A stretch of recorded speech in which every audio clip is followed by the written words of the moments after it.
Bismillahirrahmanirrahim. Saya Syahrudin Jaafar daripada Kampung Gajah. Dan untuk amalan Al-Fashidu ni saya dah buat 10 kali lebih lah, bersama dengan isteri juga. So untuk amalan Al-Fashidu ni untuk kesihatan saya sebelum ni saya dah biasa buat lah, bekam demam darah. Demam darah tu banyak kali dah lah.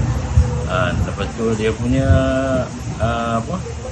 kesan dia pun bukan sama juga, tapi berbeza lah. Sebab Al-Fashidu ni dia ambil darah kotor kita, kita berdarah tu ambil darah bersih tu.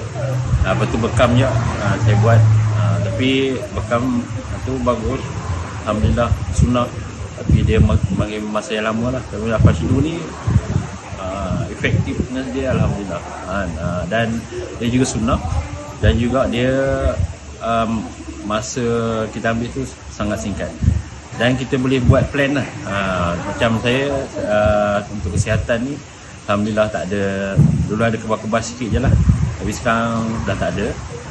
Lepas tu saya regular kan, biasa kan. Walaupun kesihatan dia kalau cek doktor tak ada keciman ni, darah tinggi semua tak ada.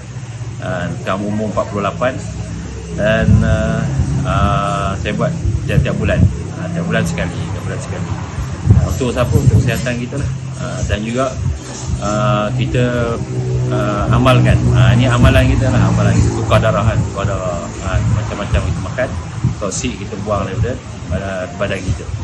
Lepas tu saya syorkan lah, orang yang ini Fashidu ni semua golongan boleh. Orang sakit ke, orang tak sakit ke, orang stroke ke apa, semua golongan boleh buat, tak ada masalah. Dia untuk bersihkan darah kita.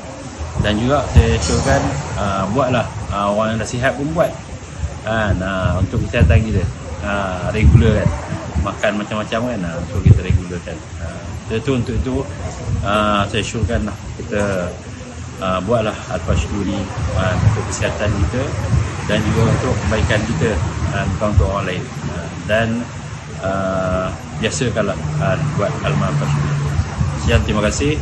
Assalamualaikum warahmatullahi wabarakatuh.